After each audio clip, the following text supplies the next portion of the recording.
And so we are in an attention economy as well. And in an attention economy, essentially what you're trying to do is you're trying to create happiness. Because if you can create a marketplace where consumers are happy with what they've got with you, they'll stick around.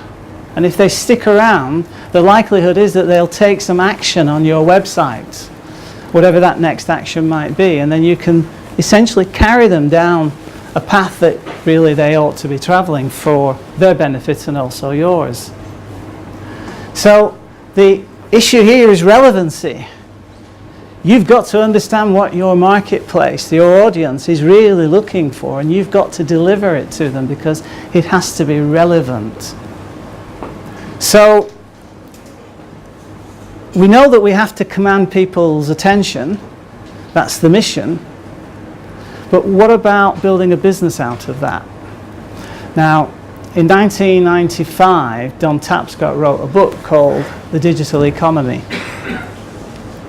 And in The Digital Economy, he sets out basically these 9 facets of how our world will be realized and understood as a result of operating in a digital economy. And so he said in 1995 that the next wave of economic activity would all be in the digital realm. It's all about knowledge-based businesses.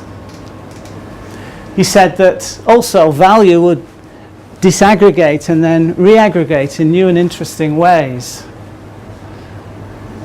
And so when we looked at our business model, we realized that by giving everything away for free in the way that we did, we could then put value back into the marketplace where we were actually able to deliver it, the touch points where that value was best reflected.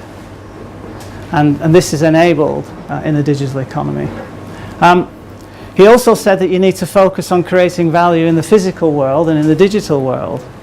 And this is an example of me creating value in the physical world. But also in our business model, I have the ability, or rather I make myself available for people to contact me at any time and I'll answer their questions. So it doesn't all have to be through the prism of a computer relationship. It's actually one-to-one as well. Don Tapscott said that the fundamental unit of the business economy is changing from the corporation to the individual, and that's so true because we as people have relationships with other people. And if you think about the relationships that you have in the digital world today, how many of you have got a relationship with a company that's not the one that you're working for? So for better or for worse in our business, it's focused on me, which is good news and it's bad news. It's good news because it means that we're able to build the tribe that we've built, but it's bad news because it means at some stage, if I'm going to be a smart entrepreneur, I need to exit this business or exit my day-to-day role in this business. Now, fortunately, I have a plan, but essentially, in building this business, it's all been built fundamentally around me, if you will. And that's what Don Tapscott said. He also says that trust will replace conventional forms of control. Because if you're having open relationships with people in the digital realm, then they're going to get to know about you and you're going to get to know about them, and the conditions for trust emerge. And I like to believe that our professional practice is built on the fundamentals of trust all the way through everything that we do. Don Tapscott also said that companies will be viewed as part of the business ecosystem and not standalone entities.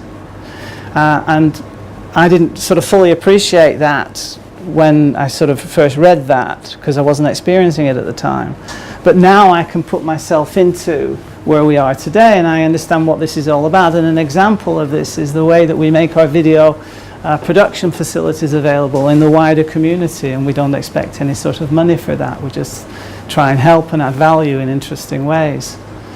And so in that regard, we are in a small way, multifaceted Nobody would sort of point a finger at us and say, well, perhaps you're just that and that alone. You are these other things as well. And I think that's a natural dynamic of what happens in the connection economy when value is sort of dissipating in interesting ways. Producers and consumers become blurred as products and services become ever more customized. At some point, the knowledge transfer between what the customer wants and the person who's delivering the value will overlap. And because of that, you have to start thinking about how the commercial aspects of that would be experienced. Marketing moves from one-way broadcast to two-way dialogue. And that's clearly occurred and increasingly is the way that we would always expect to operate now. And then businesses that create online communities will generate unparalleled customer loyalty. And it's so true, because every customer that comes our way we have a relationship with. And if we have a relationship that's based on respect, then those relationships endure. And as a result of that, the tribe emerges, if you will. So when you understand all these things, ultimately every company will require a web-based business model to be successful.